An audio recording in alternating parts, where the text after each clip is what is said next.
O, di ba, Bes? Sabi ko sa'yo talaga pwede kayo mag-promote eh. Ito na yun. Mismo! Yeah. Unahin natin si Charis. Ayan. Bakit ka nabibilaukan? Hindi, gimmick ko yun. Ayan, syempre Gimmick? manood po kayo lagi ng Tweet Biz Insider sa GMA News TV Mondays to Fridays. Meron po kami 10:30 ng umaga at 7 o'clock ng gabi. At huwag niyo po kakalimutan, malapit na po ang Andres Dasaya. Magkasama po kami siya ni Elmo at ni Fabio! Yeah! Ayan, gusto ko po magpapasalamat sa Flawless J23 Salon, New York Spa, Posh Nails Mega Mall at kay Doktora Nina ng Dental Focus. Thank you po! Enzo? Alright, manood po kayo ng Star Talk every Saturday and every Sunday, Party Pilipinas po. If you do want to watch your favorite Kapuso stars sing, dance, act, manood po kayo ng Party Pilipinas every Sunday. At ang dance series po, malapit na po. Magsa-start na po kami ng taping sa May. Abangan nyo po yan. And thank you to Flawless, Vance, Sir George Salon, and Terranova. So, thank you. Elmo?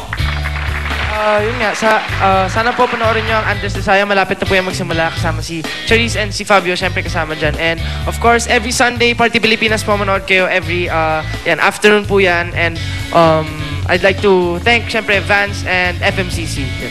Yun, no? Justin? Yan. Kasama ko si Charisse at si Fabio. Tweet Biz Insiders, Monday to Fridays. 10:30 ng umaga at 7 p.m. sa gabi. Thank you to Terranova, Dr. Jean Marquez. Please grab a copy of Inside Showbiz Magazine, April issue. Hello to Julie Villarreal, John J. De Jesus, and Honey Bear. Hello. O, wala na kayong bayad, ha? Ang dami-dami yung mga pinasaya. Tsaka wala nang gagawin ng mga tao. kundi Thank abangan you, kayo. thank you, thank you. Thank you sa Comedy Bar! Comedy Bar. Directing. Ang gusto kong malaman ngayon, Bes, ano ang gimmick ng isang Fabio Ide pag Holy Week? O, bago natin siya tanongin, ikaw, ano ba gagawin mo sa Holy Week? Ako, ay pupunta ang Gitbulaga sa Vancouver. Wow! Ang sarap! Sarap. Dahil malapit sa Holy Week, binibigyan ko sa inyo maraming tips how to feel presko, how to feel masaya, how to feel lahat-lahat. O, sige. So, Wala na please siyang watch maisip. this. Let's Lahat watch na lang. this. Isang mapagpayapan pati sa inyo lahat. Mga minamahal kong kapuso. Ako po si Fabio Ide na magbibigay sa inyo lahat ng mahahalagang tips na pwede niyong gawin ngayon panahon ng Kwaresma. Ang Semana Santa ay panahon ng pagninilay-nilay at pagtitikap, pero hindi ibig sabihin na hindi na natin pwedeng i-enjoy ang pagdidiriwan nito.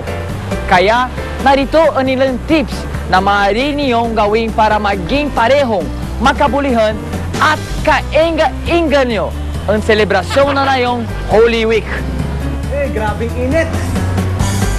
Ligo na nga. Kaibigan, sandali lang. Hindi ka pwede maligo dahil Semana Santa. Pero, may tip ako para sa'yo for you to feel fresco. Sandali, ha?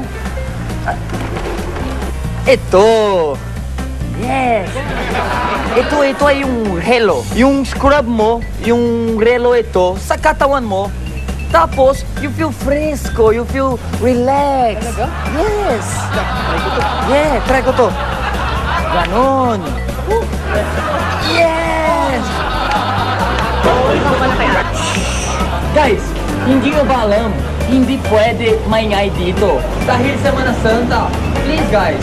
Natatawa kami sa joke eh. Nakakatawa? Nakakatawa yung joke mo? Wait, sandali lang. I have an idea. Ito. Ito ay yung tape. Dito.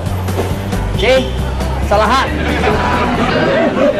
Hey, you see? Ngayon, hindi maingay. Kaibigan, sandali. Hindi mo alam? Hindi pwede kumain ng baboy. Paborito ko to. Oo, pero Catholic, di ba? Sandali. Maisip ako para sa'yo. Sandali. Oo, ganon. Ito ay yung kaibigan ko.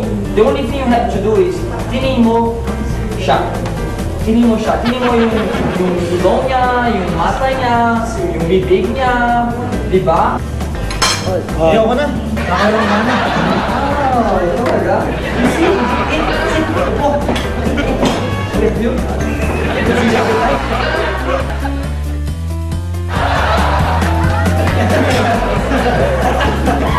Paano mga kapuso?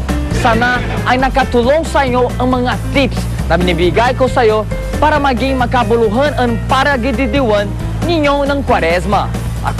Ako po si Fabio Ide at ito na nagsasabing si masayo ang kapayapaan. Paalam.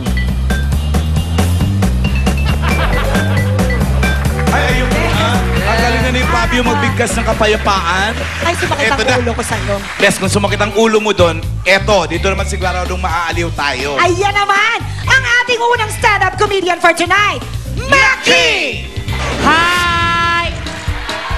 Hello! First time ko po sa comedy bar, kaya ibabahagi ko lang po sa inyo yung aking mga nakaraan. Opo, tama po kayo, komedyante po ako. Pero sa bawat gabi po ng aking pagtatanghala ay marami po akong naaalala, lalo na po nung ako po ay naisilang dito sa mundong ibabaw. Ayan. Dahil po nung pinadadalang tao pa lang po ng aking magulang, ay napag-aalaman po nila na ang isisilang po nilang anak ay kulang po sa buwan. In English, premature baby po ako. Ayan. Dahil sa kulang nga po ako sa buwan, imbis sa incubator po ako nailagay, sa lababo po ako ipinatong. Pinagkamalan pa akong plato. Grabe.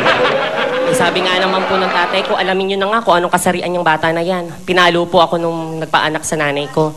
Imbis uha po ang namutawi sa aking mga bibig, ganito po ang kanyang narinig. Woo! Ang isa lang po nasabi ng tatay ko, oh my gay, baby. Kaya habang lumalaki po ako, naghahanap po ako ng pag-ibig.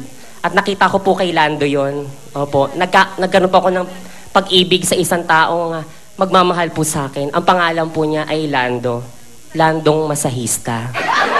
Dahil sa bawat pagod ko po sa aking pagtatrabaho gabi-gabi, ay naiibsan po ang aking hirap na nararamdaman. Dahil masarap po magmasahe si Lando, bawat pagod ko pong katawan at mga patay kong ugat ay nabubuhay niya. Yan po si Lando. Pero tumutol po si Itay. Ayaw po niya kay Lando. Hindi ko alam kung bakit ayaw kay Lando. Sabi ko, Itay, mahal ko si Lando. Dahil siya lang ang nakakakita ng pag-ibig at kagandahan sa akin. Mga kaibigan, nakalimutan ko, bulag pala si Lando. Pero at least, nakita pa rin niya yung kagandahan ko. Kasi sa bawat haplos sinasabi niya, maganda ka. Maganda ka. Nagtitiwala naman po ako kasi bulag siya.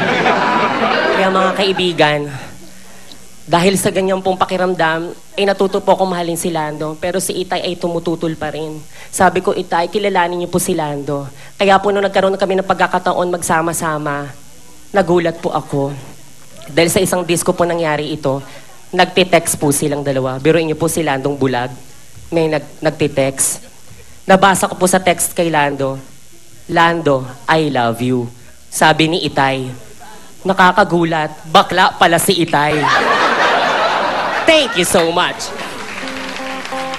Thank you, Maki! Thank you rin! Thank you rin sa'yo! Kung maka-thank you ka naman. Yun na! Tapos na ako! Sabi niya. Mamaya, Bes, ang kagalang-galang na si Michelle o Uy, Michelle. umayos kayo ha. Ang Respetuhin first natin. lady yun. Oo, First lady Diyos ng ko. Amerika yan. May pasabog para sa ating lahat. At susunod na ang napakainit na biyahe ng Band Bus. Dito lang yan sa... Comedy Bar!